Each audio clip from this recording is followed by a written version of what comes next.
I was like, I really want to travel, but, I don't have a lot of money right now, and it's hard for me to kind of get around and all this stuff. And this person said, well, I heard of this lady who travels with no money, and she just does talks wherever she goes, or she works for what she needs, and people pay for her bus tickets to get her to different places. And I heard that, and I was like, ding, ding, ding, ding, ding. You'll hear this story, and you'll also be gaining knowledge when you listen to it on how to do these things.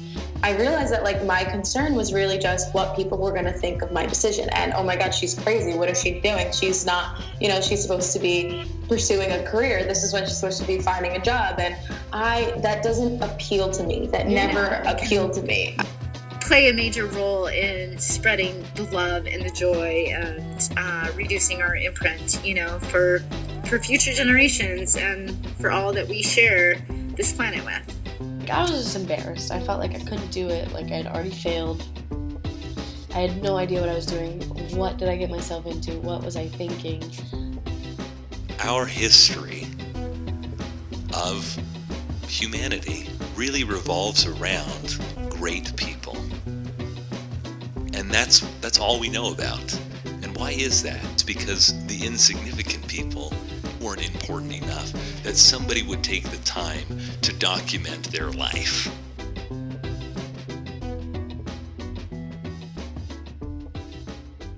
Hello everyone, welcome to the podcast. I am so thrilled that you're here, especially for this one.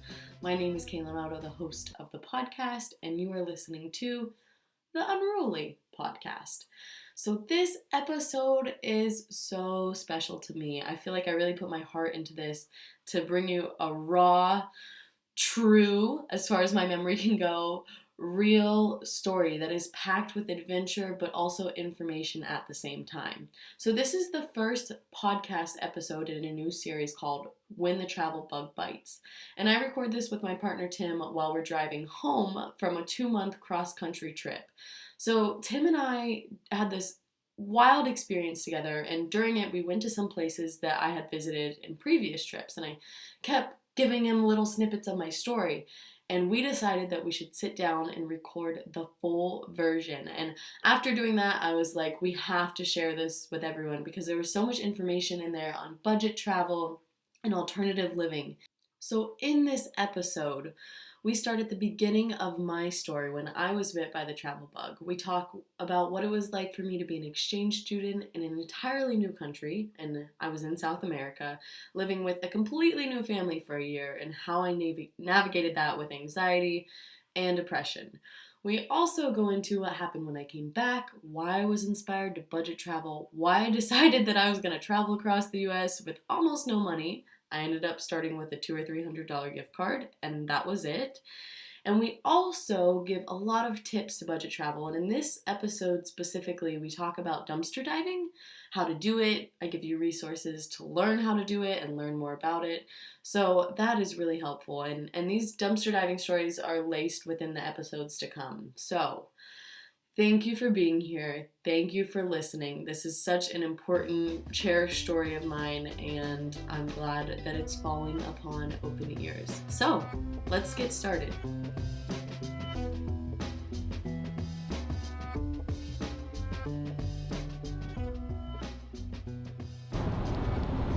All right, we're recording. Okay. So, I am Tim, and I'm with CalenOtto. We are on a 2-month road trip. Well, over 2 months now. Mm-hmm. And we're heading back home finally. We're literally driving in the car right now. Yes. Safely. I'm looking at the road. So. Yeah. And I'm holding the wireless mic, so it's all good. Yeah. But we are always talking about, especially because we're traveling, we're talking about other trips that we've both done, other travels, and Tim realized that I have all these travel stories, but it's really hard to piece them together as one. So we thought that we should start at the beginning, right? Yeah, essentially. I mean, I feel like we've known each other for how long? Like maybe two and a half? No, like 3 years now. 3 years? Yeah, so 3 years. And we'll go somewhere together and Calen will be like, oh, well, like, when I was here last time, blah, blah, blah. It's like, you were here? Like, ever? I didn't know that. And it's just, like, all these stories, and it's almost kind of, I'm always trying to put them in a time frame of trying to figure out, like, how all this connects.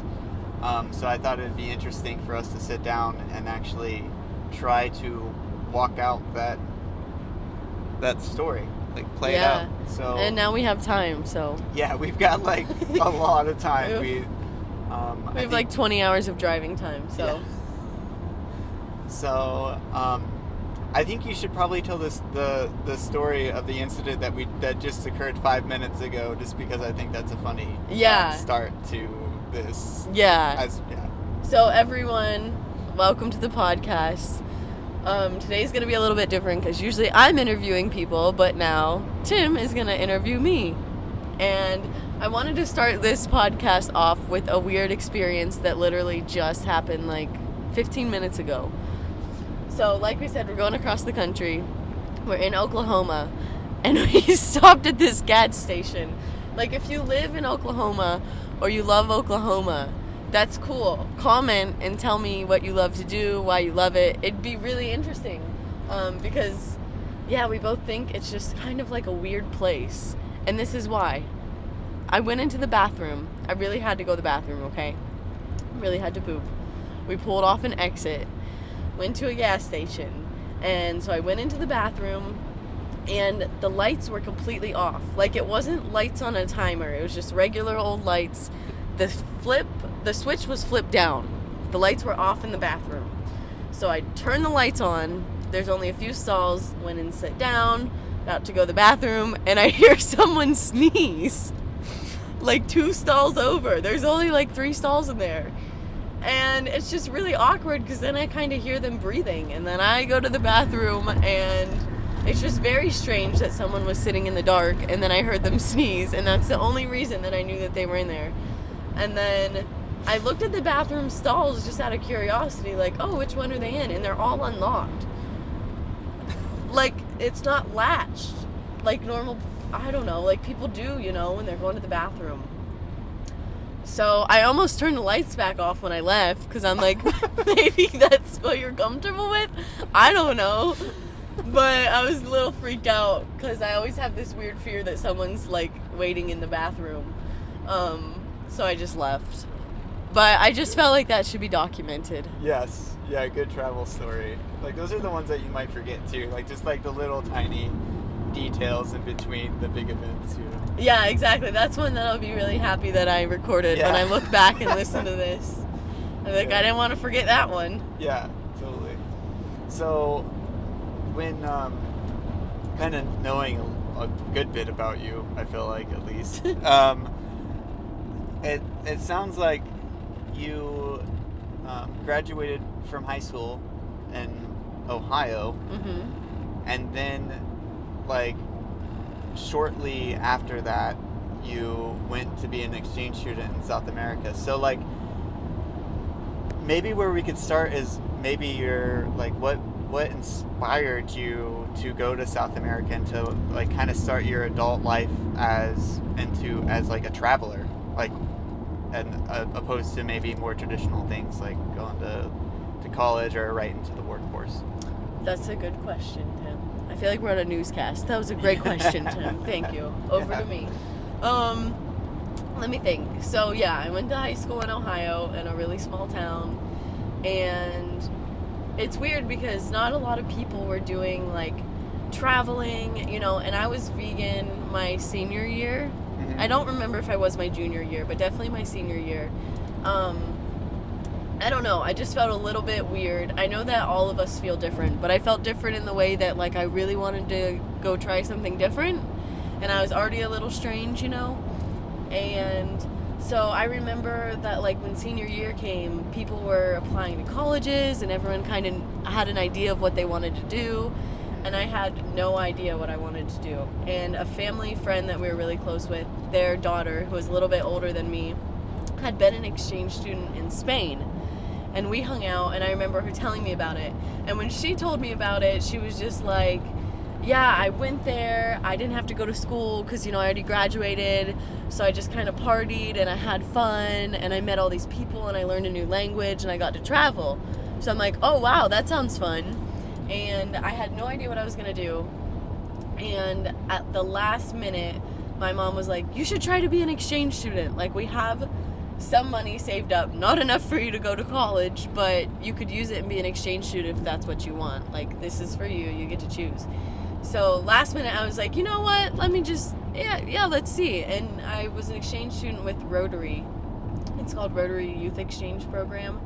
And so you go to another country for a year if you get approved, and someone usually from that family that you go live with will come to your country. They don't always have to live with your family, but they'll come to your country. So first you have to apply, so it's like a whole process, and I applied at last minute, and then you have to choose 3 countries that you want to go to. Honestly, I was so uneducated and uninformed about anything that I just looked at Chile and I put it as my second option, and I just said, looks like it'd be warm there. Like, there's no, like, grand, like, I was so inspired by it. It's actually really, like, I was really uneducated, and I had no idea. Put your finger on the map and, like, that sounds good. Yeah, I think I put Argentina as my first pick, and I didn't get it. I got my second one, and then, or maybe Brazil was my first pick. So anyways, they decided that I was going to Chile, and so I knew I was doing that, and then I graduated, and I spent a little bit of time after that in my friend's dad's basement while my parents moved to North Carolina, which they decided to do on a whim, on a vacation in North Carolina, and then they left me and my cat in Ohio. I stayed there for a little bit so I could hang out with my friends, and then I went to North Carolina for a week, and then I flew off to Chile as an exchange student. Wow. Yeah, I feel like that's so that's such an interesting story, and I feel like it's so different from, I guess, my experience and a lot of people that I know, like, their personal experience, because I feel like so many of us kind of succumb to the pressures of societal expectations, where it's like you go to high school, like you try to get a good education, like get good grades, and then you go to college, and it's like this expectation almost, and everyone around you is trying to go to college, so like it's like, oh, this is what I need to be doing in life. And I feel like it's interesting to meet you and see, like, just how developed you are, like, just like, well, really girl. Extremely just knowledgeable and cultured, I guess. And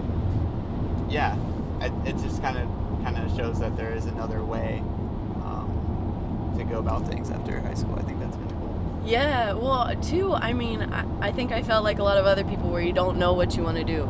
I mean, I had no idea what my interests were. I mean, who is 18 years old and understands, like, this is what I want to do for the rest of my life? Yeah. And what's the likelihood that that's actually going to be what you want to do when you're 30? Right.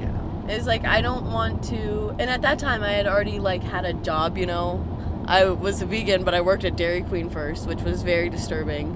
And I had, like, worked different places, worked at a lifeguard. I'm like, I don't want to work, just obviously those jobs aren't as fun when you're young. But I was just thinking, like, I don't want to work a ton and go to college right now for something that I don't even know what I want to do. And I had already had some credits down from, like, Kent State Salem, which is, like, when you're in high school. So, I kind of needed to pick what I wanted to go for, because I already had some of the base layers down, and I had no idea. So I was really impressed and excited, and looking back, I really appreciate that my mom suggested being an exchange student. Yeah, that's awesome. So could you just maybe, like, tell us about your experience as an exchange student? Maybe, like,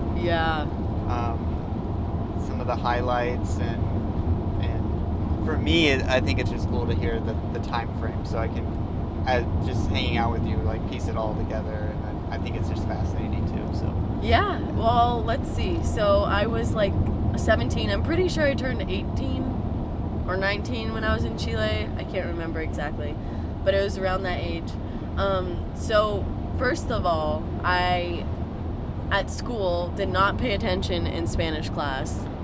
I was messing around with Carmen and making fart noises and all this stuff, and just not paying attention, not appreciating and realizing that would really help me out. Yeah, being a kid, essentially. Yeah, exactly. But like even my senior year, I'd taken it for how many years, and I could most likely not say my name is Calen in Spanish. So I got on a plane, and my host family picked me up at the airport in Chile, like after a really long flight. And I had not really traveled before that because, we lived in Ohio, we went to North Carolina on vacation. In the later days, we would go to Florida, but we'd go to the same place every year, stay on a military base, like in those military trailers. And that's what, I knew about travel. So it was my first time on a plane in an international flight by myself. And then you're all disoriented, the language changes as you get into the country and you switch airplanes and stuff. And I was like, oh gosh, what am I getting into here? But I was so drowsy that sometimes you just don't process everything. My host family picked me up, and they all spoke Spanish except for my host sister, Valentina. And she was the one who came to the U.S., but she was there for like a week. So I had a translator for like a week. And then after that, I was completely on my own. They spoke Spanish, hardly any English. I spoke English, almost virtually no Spanish. And I had already had stomach problems in the U.S., which later I realized was due to dairy, But the stomach problems were so bad that I had that they ended up snowballing into depression and a ton of anxiety, which I took into my trip in South America. So when my host sister left and I had to go to high school, and I mean, just think of how scary high school can be when you speak the language, just how hard it is to navigate. And then you go to high school and you don't know anyone. You're in a completely new country. You don't know what the structure's like, and you don't understand anything that the teachers are saying. You don't understand how to read the signs, the schedules. You don't understand anything in class. So you sit there for how many hours a day, literally, you just don't know what they're saying. And it was just weird things not weird, but different, that is hard to figure out when you don't speak the language. I had stomach problems, and the toilet paper was kept in the principal's office and not in the bathroom. And I didn't know how to ask and say I had to go to the bathroom. So when I would eventually get around to do that, and I'd run to the bathroom because of my stomach problems and all the anxiety and everything like that, there's no toilet paper in the bathroom. And then I'd have to try to rush into the principal's office and ask, even though I didn't speak the language.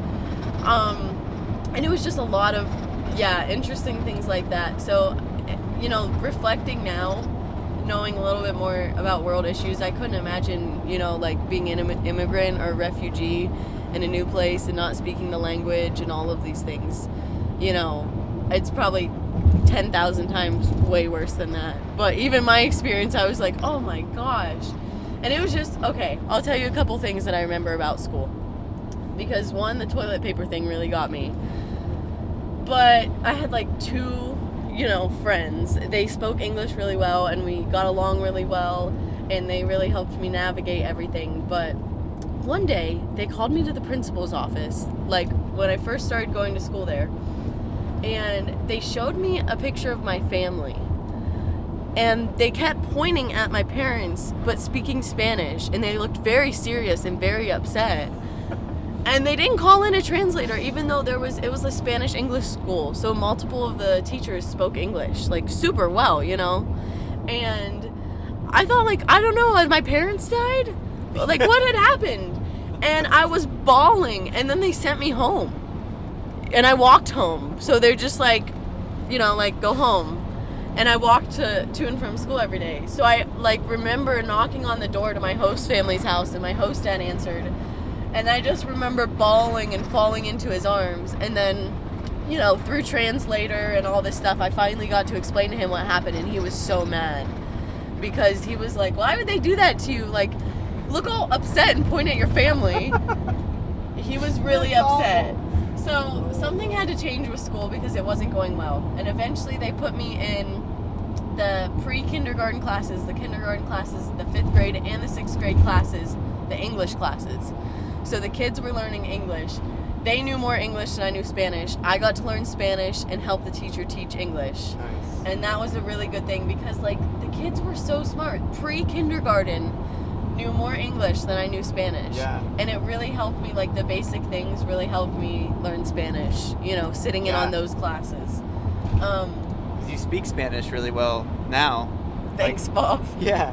I mean, I feel like you do whenever, I mean, you obviously know a lot more than I do, and which is sad because I you know, took Spanish starting in middle school, high school, and then, you know, all throughout college. And,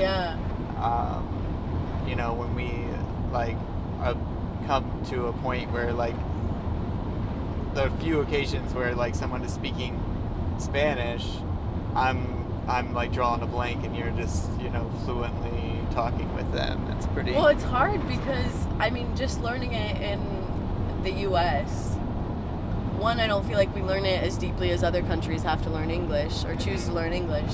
And then two, everyone where they speak English is so different. And a lot of people speak really fast. So even when you do learn so much in school, it's so different when you actually get there. Yeah. But I was so afraid of messing up, like, within the first 6 months. And I was an exchange student for a year. But within, like, the first 6 months, I was so afraid of speaking Spanish and messing up and looking like I didn't know what I was doing because I didn't speak that much, which was weird, you know? Like, I tried with my host family and they would teach me. Like, I remember they would take, like, a spoon and a fork and they would repeat the Spanish word and I'd have to repeat after them. You know, or they'd ask me to translate lyrics in the car or something like that. So they really helped me, which was cool.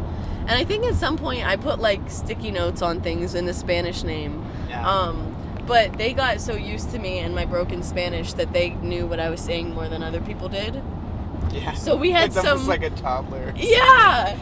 We had some weird language. Like, now looking back, I'm like, I don't know how we communicated and had as serious conversations as we did with my lack of Spanish, you know? Yeah. But I think through hand movements, Google Translate, all these things, we were able to communicate. You're also very, like, I feel like you can pick up on your body language, and you know, you have multiple tones in your voice, and what would you call those, like, deflections? Yeah. So I feel like often you could just be speaking gibberish and I could understand what you're saying just because you're so like animated sometimes. Animated, and you use a lot of different you know, ways to communicate aside from just words. Yeah. So I imagine that probably made it a little bit easier. Yes. And when you live with people and they get to know you, you know, because I was with the same family all year. Sometimes people change, but I was with the same family.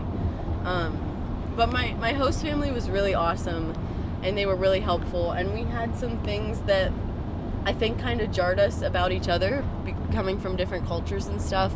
Like, they were very protective. Like, they didn't want me going on runs by myself at first. They didn't want me doing all these things by myself that I was used to doing on my own. And they spent a lot of, like, family time together. Like, they really valued that. Like, eating every meal together, going to the grocery store together, all this stuff. We're at home. Like, we didn't eat meals together. Like, you're going to the grocery store? See you later. So some things were hard for us all to, like, get on the same page about. And then the fact that I was vegan in a very, like, meat-heavy country, which I feel like a lot of countries are very meat-heavy. The U.S. is super meat-heavy.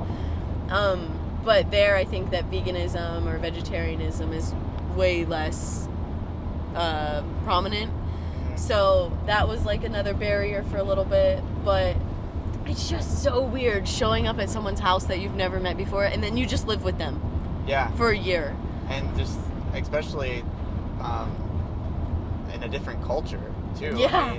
I mean, like... A place you've never been. If it was something maybe like European, or especially in the U.S., like, just on the other side of the country, like, you might have a lot of differences, but you're still familiar with, like, maybe this, like, dominant culture that we all have to participate in to a certain degree. Yeah. So I imagine that's got to be pretty difficult. Yeah, it was. I feel like it was a really good, like, almost initiation into traveling and growing up a little bit. I'd never been away from home for so long, and there was just a lot to navigate. The cultural differences, being with a new family, like navigating a new country, a whole new transportation system, all of these things. So it was a huge learning experience, but I'll tell you a couple stories that really stick out to me. So let me tell you this. Being an exchange student was not what I thought, where it was just like you party all the time, and I didn't really drink or anything like that. I had maybe drank once before I was an exchange student, you know, so I wasn't like excited about the partying, but I was excited about like hanging out with people and having fun, you know. And it's different for every person. So if you're considering being an exchange student, don't think you're gonna party the whole time, because your host family, it's really up to your host family. You're supposed to go to school. You're supposed to check in with your Rotary counselor every time you leave your city. So really it's up to your host family. They get to decide what you want to do. So I still had to go to school. But, you know, I found out at the end of the year that I was supposed to check in with this person that I had never checked in with once every time I left the town. And, you know, weekly I'd leave the town on my own on the bus, and then I felt like it was every few months I would go to new countries, and my person never knew. So my host family was really cool in that way. But okay, I do remember this when I first got there. So my family lived in Coquimbo, and then they had family in Viña del Mar, which was, I forget how long the bus trip was, but it was a long bus trip, you know, like 8+ some hours. And this is when my Spanish was really bad still. And, well, it's still kind of bad, but I fell asleep on the bus, like the really long bus, and I woke up because the bus driver woke me up and there was no one else on the bus and they were in the terminal. And I had no idea where I was. They didn't speak any English. I hardly spoke any Spanish. And they were trying to get me off the bus, but I was just in a bus terminal, like in the back section where they park the buses. I was like, I can't get off this bus, like I don't know where I am, and I'm trying to ask, and we're like not understanding each other, and I'm crying. That sounds like an awful dream. Yeah. It sounds like a nightmare. And they're like panicking, and so eventually I called my host dad, just crying, and I just handed the phone to the bus driver. And they had to like take the bus out and meet my host dad somewhere on the side of the road. But it all felt very out of my control because I had no idea what was going on. So that was one thing I really remembered. And then another thing that I remembered was when I was in school, and remember I had all these stomach problems, and we were all in that, like my whole grade was in the auditorium for this presentation that we had to listen to. And I was sitting next to this guy who was really nice. He spoke English super well, and he would like help me navigate everything. I also thought he was really cute at the time. And all of a sudden I had a stomach ache, like diarrhea. I had to go, okay. And I was like, hey, I nudged him. We were supposed to be quiet. I was like, I really have to go to the bathroom. He's like, you can't, you have to wait. You can't get up now. There's like a teacher guarding the door. And I was like, no, I really have to go. And he's like, well, you just need to wait. So I tried to sit there, and my stomach was like,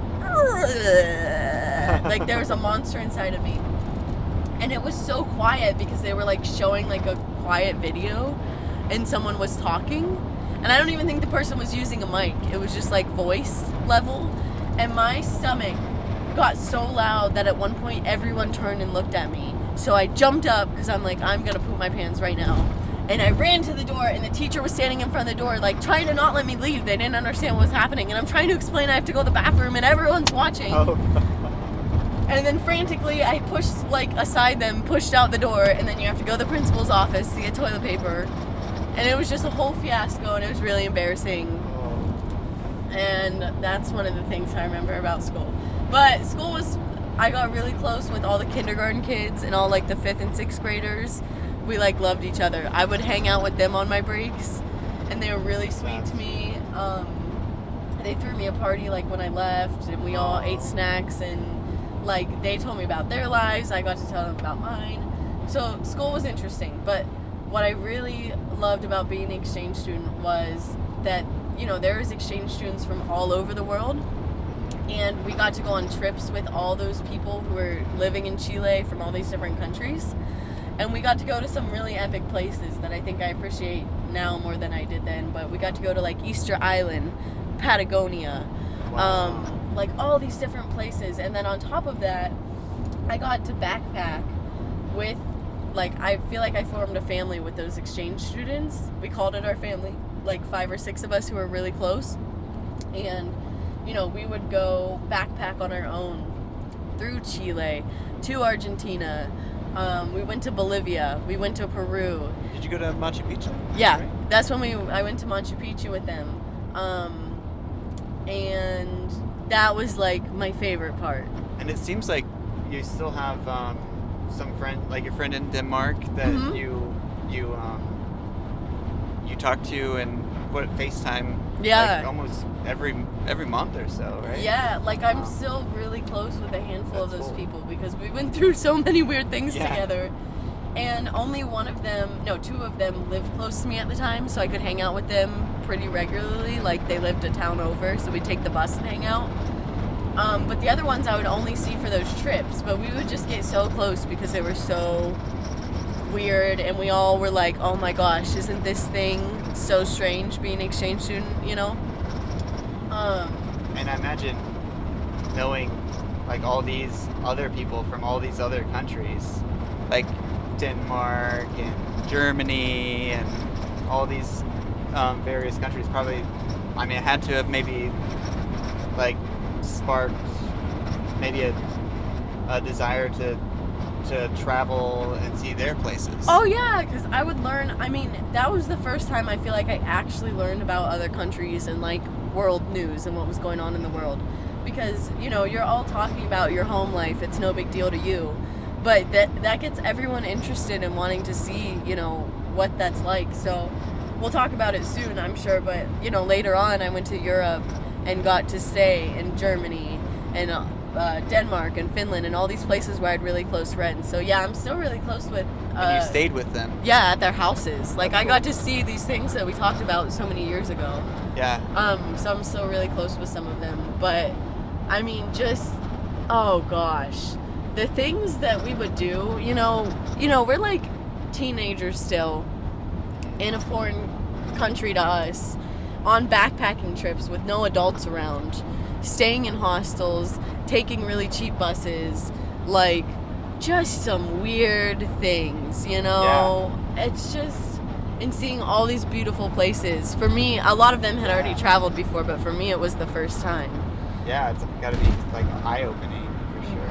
Yeah, so that was, I mean, I could talk forever about being an exchange student, but it was difficult because I did get really homesick easily, and the language, I feel like I'm not that great with languages, so that was hard for me, and I had a lot of anxiety and depression to navigate, which was also hard. But when I look back, you know, when I was there, I was like, this feels really hard. Yeah. And I was learning so much that I just couldn't process it all. But when I look back and like think of all the really good times with my host family, and I think of all the times with my exchange student friends, and it was like, wow, like they call being an exchange student a lifetime in a year, and it seriously feels like that. Yeah. So I think it's really interesting, like hearing your full kind of summary of your your life as an exchange student, and also like understanding a good bit of what happened after that and who you are as a person today. mhm. And I think so much of it makes sense, and it's like I think I'm just now starting to understand like how much like this like part of your life really shaped you. Yeah. It's like kind of like shaped your maybe like a lot of your comfort with traveling, that these fears that a lot of people kind of have around being vulnerable or navigating through cultures that they're not really familiar with. It seems like you kind of do that with a lot more grace and just like a lot less fear, but you're still really aware. Yeah. You know, like you don't put yourself in dangerous positions. You know, Most of the time. most of the time, like you know, you take risks sometimes, but yeah, it's interesting. It's interesting to hear all that and see how it's really shaped you, and just like, you know, like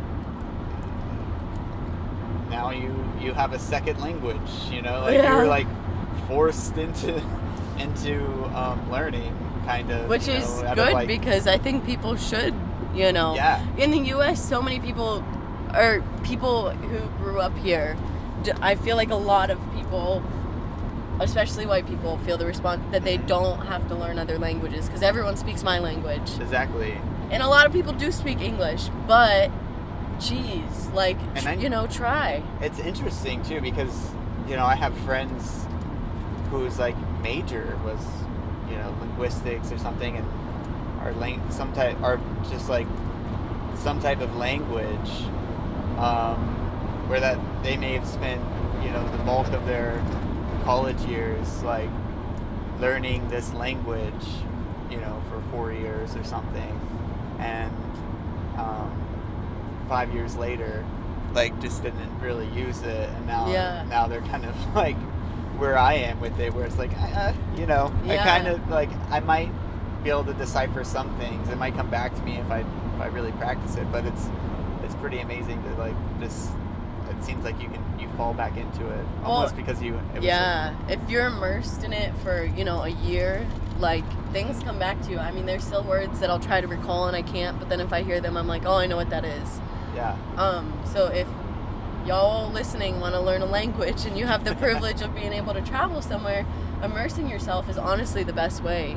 Like, you know, living with a family, being an au pair, taking care of kids, or getting a job somewhere in another country, like that's how you're gonna, at least for me and a lot of people that I know, that's how you're really gonna truly learn the language. And then the dialect is different from country to country. So when I went to Argentina, it was harder to understand people speaking Spanish because it's just different. And then in Bolivia it's different, and then in Spain it's very different. Yeah. So you're never gonna be done learning. You're never going to be done learning the language. But I will say this, because I feel like this is like a running joke that exchange students understand. I think there's 4 Ds that you're not supposed to do. You're not supposed to drink, drive, date, or do drugs. And those are like 4 things they pound into you before you leave, the 4 Ds. That never do these as an exchange student. And then when you get there, they're like, 4 Ds. Don't do the 4 Ds. Everyone knows what it is. Oh, or drive. Sorry, it's 5. Drink, drive, date, drugs. Drink, drive, date, drugs. Oh yeah, okay, those are 4. Yeah, 4. Never mind. Okay, that's 4. And I feel like every exchange student does every single one. Like I tell don't. a teenager not to like date somebody, or. I think the one that people don't do a lot is drive. But I remember even I was driving like 4-wheelers and stuff. We weren't even supposed to drive those. But it's just so, I mean, like, you think you're going to be an exchange student and that it's going to be all about school and all this stuff. You know, sometimes when you first get there and you realize your parents are serious about you going to school. But then you have the exchange student parties and it's all out the window. Yeah. Then you're just a teenager. It's like you're in college or something. Yeah, exactly. Yeah. So it's just, that part was interesting. But I eventually did come back home, and I was very homesick. I was very ready to come home. And I came back to North Carolina. This next section of your life, essentially you just left South America as an exchange student, and you've come to North Carolina, back to your parents' place, but it's all very new to you, I imagine, because they moved kind of like right before you left, for just maybe a few months before you left for South America, right? Yeah, so they had been living there for like that whole year, and I had only been there for a week before I left, so when I came back, everything was completely new. Okay. And let me say this is an important part of the story that I always forget. When I was in South America, I would run a lot. I was like really like every day. That was like my time to decompress and just like, I don't know, feel healthy, get a lot of energy out and be by myself. It was like really important to me. And during the end of the year, I was running. I stepped off of the sidewalk weird and I like twisted my foot and it really hurt. Like I had done something to my foot and I limped all the way home. I remember miles. Like I limped home because I didn't want to tell anyone. And I didn't want my host parents to know that I had hurt myself because then they wouldn't want me to run by myself anymore. So I remember limping around and hiding it and like limping to school, limping around the house. I couldn't go on runs anymore for a while, which they probably thought was weird. And it just hurt. Like my foot hurt really bad, okay? But I didn't do anything about it because I didn't want to be barred from running. So I get back to the US and my mom's like, "You're walking funny." And I'm like, "Yeah, look at my foot." And she's like, "Oh my God, your foot is like disfigured. Your foot looks really weird. Your bones are in the wrong place." And I went to a doctor and I had broken my foot in South America, and then it had been broken and like healing in a weird way on its own. So when I came back, I had to get like a walking boot thing on my foot, so I couldn't really do a lot because now my foot was basically in a cast. So I don't know, it was just weird coming back home, not knowing where I was, and then like being not able to do anything. It was strange. That was weird. I don't know why I did that, but I let that happen. So I came back. I was like, this is weird. I don't know anyone here. Also, I've just lived this lifetime, and now who do I get to tell about it? No one besides my parents, because I don't know anyone here. Yeah. So it was just kind of, and I get sad when I come back from trips. I was really sad because, like, you went through all these things, and then the people you're close with aren't there for you to tell about it. So I really miss my exchange student friends, and I really miss my friends from Ohio. And I really miss being able to walk, right, and go on runs and do yoga and all these things. So when my foot was starting to heal more, I didn't know what I should do next. And my mom was like, "Well, what are your interests?" And when I was in Chile, I started doing yoga, just like doing it off of the computer, free classes, to try to manage my anxiety and depression. And I really got into it because it really helped me a lot. So she was like, "Well, until you know what you want to go to college for, why don't you go to yoga school?" Because Wilmington has a really good yoga school. And it's obviously a lot cheaper than going to college. It's like mine was like a 200-hour program that lasted a month. So as my foot was healing, you know, a lot of it is like you sit down and you're writing and learning, like, you know, when you actually go to school, like textbook stuff. So as my foot was healing, I went to yoga school and completed that, which was a whole nother experience. Like, that's like an intense learning, transformational time. So I finally met some people in the area through that. And then this leads into like the next big travel part, because I was, you know, like I explained, I was sad, I miss traveling, I miss my friends, all this stuff. And went to yoga school. I obviously hadn't been working a lot. Like, after I graduated yoga school, I started teaching yoga at some local places, but they were classes for older folks, so they were really slow and I could still wear my boot thing on my foot. So, you know, I was working as much as I could teaching yoga, but there wasn't a lot that I could do. And just like, you know, I was at home, so I was saving up money.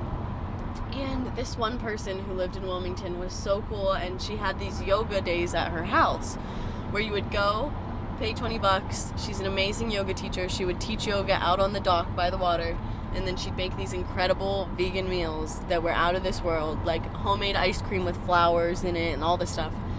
And I remember after one of those, everyone was talking about like their passions, what they wanted to do in life, like upcoming plans.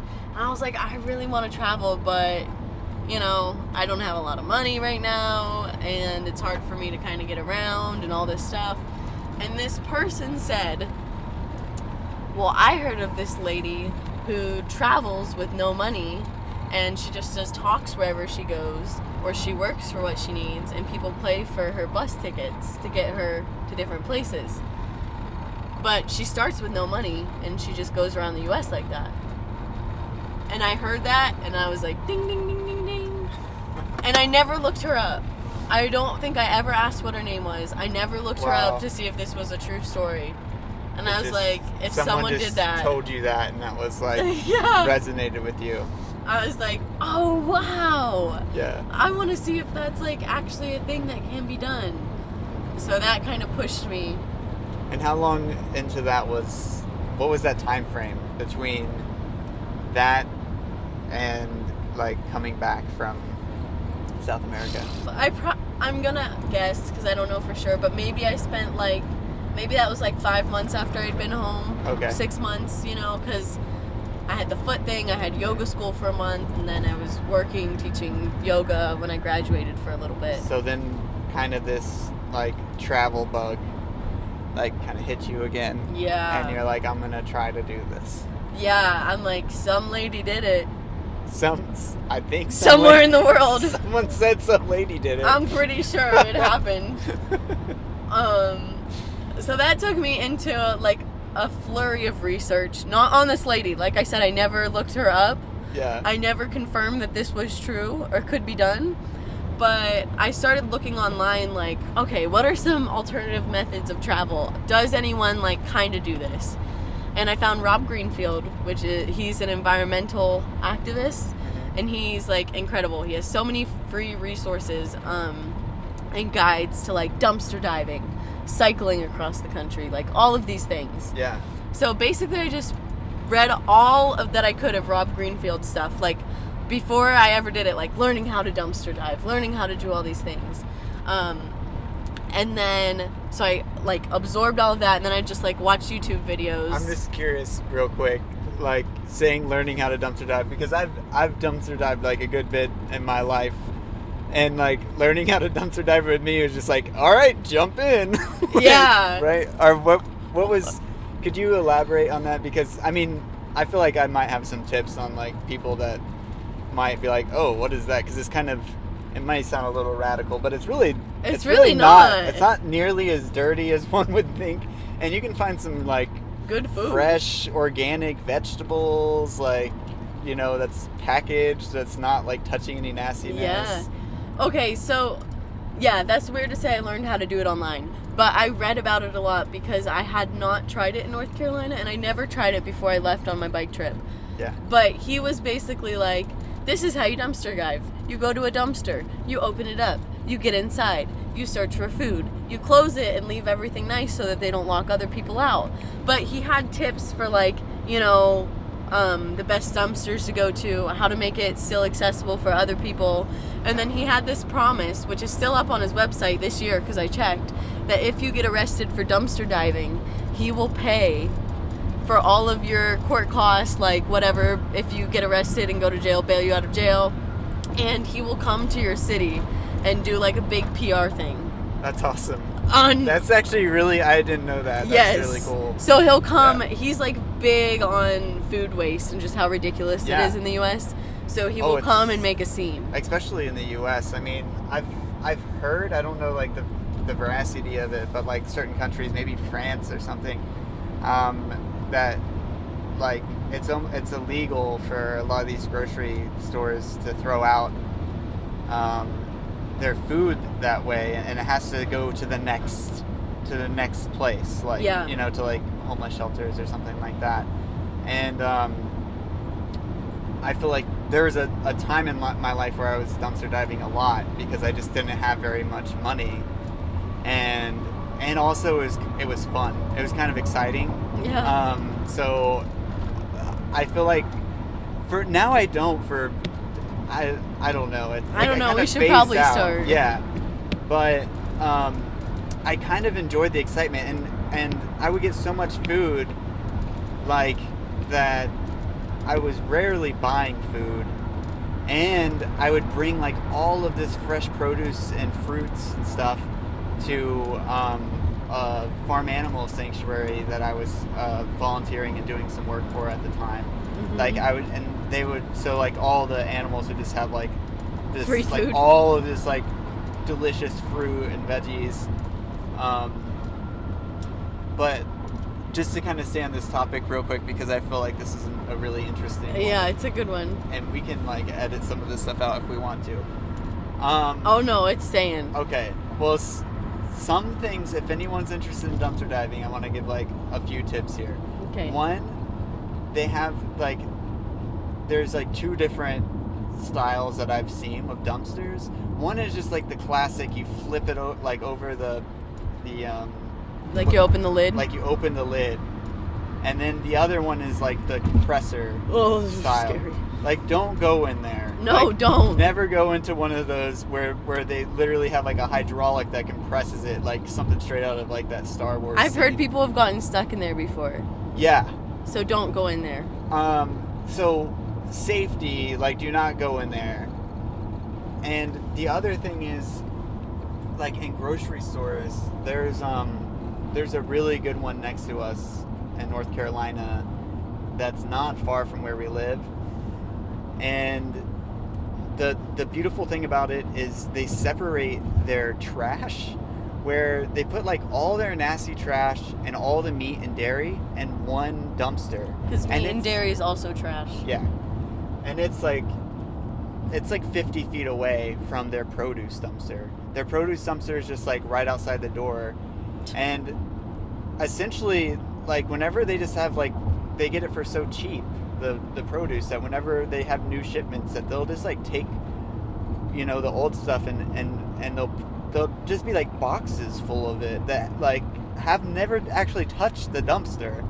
Yeah. They're just like these, it's almost like a wrapped Christmas present. Like, you pull these massive boxes out, and like, I mean, I've gotten things from like all those naked juices that aren't even like expired, to like pistachio nuts, you know, packaged, like every packaged like vegetable and fruit like that you could think of. So I'm just saying, like, don't knock it. It's a good thing, and it's fun. It's exciting. Also, do it during the daytime, because like, I think nighttime it almost looks suspicious. Mm-hmm. And that's my personal thing, actually. Like, whatever your preference is, my preference is daytime. And like, one time I was in the dumpster, like going through all this good stuff, and one of the employees opened the door to put something else in the dumpster, and they saw me. I felt like a raccoon or something.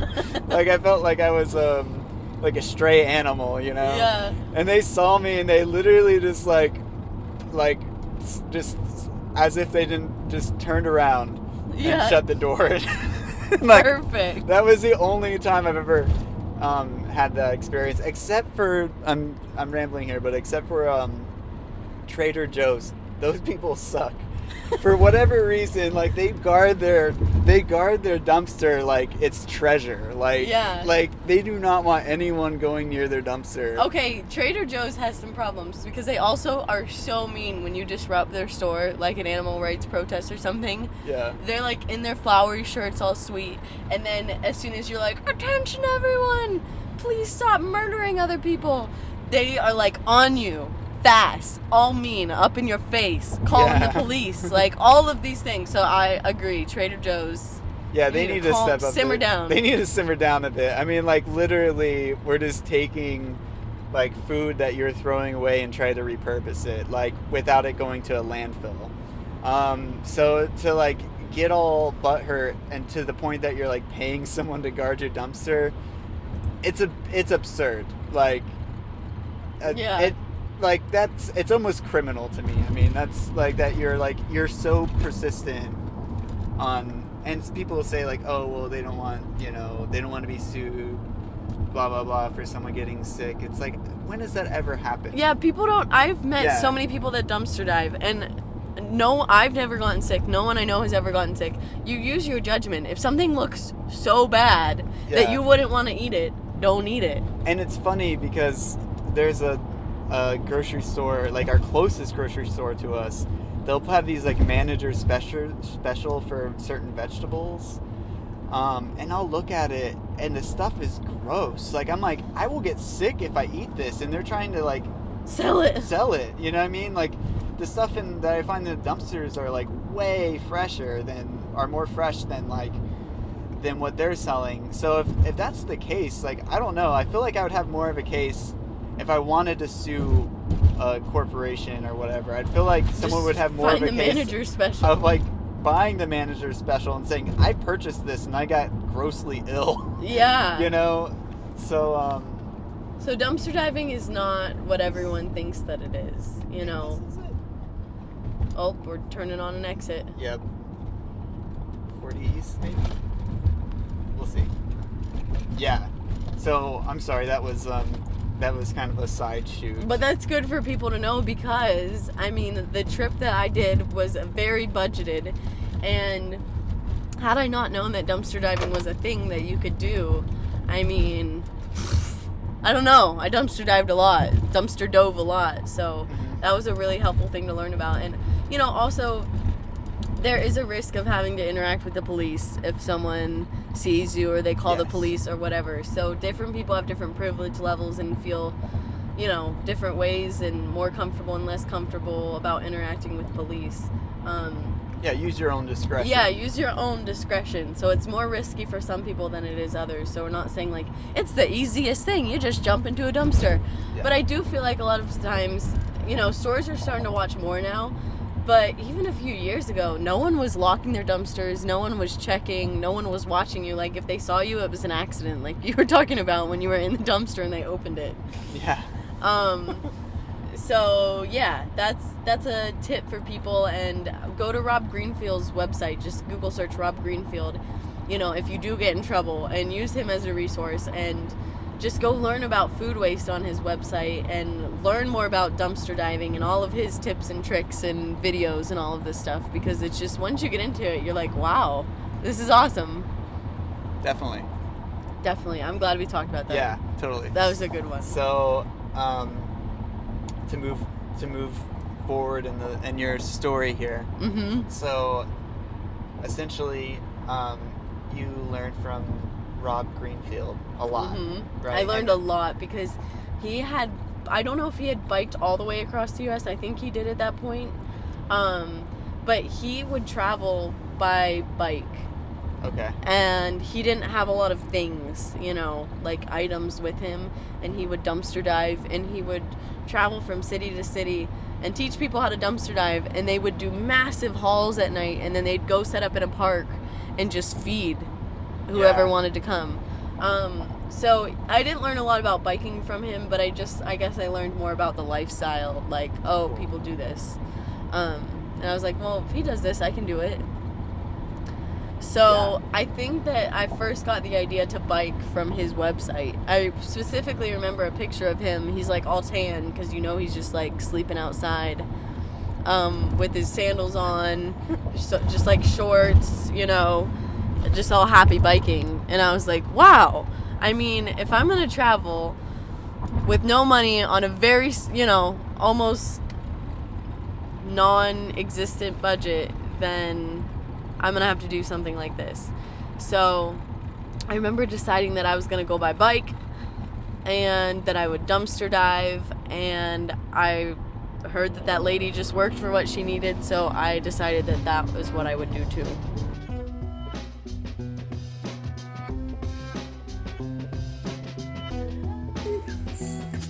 Make the world a better place by leaving things better than I found it. You know, whether it be people or the planet or, you know, all kinds of things. Isn't there a quote that says feel fear and do it anyways? Yeah. So I think for us insignificants, we have to do it ourselves.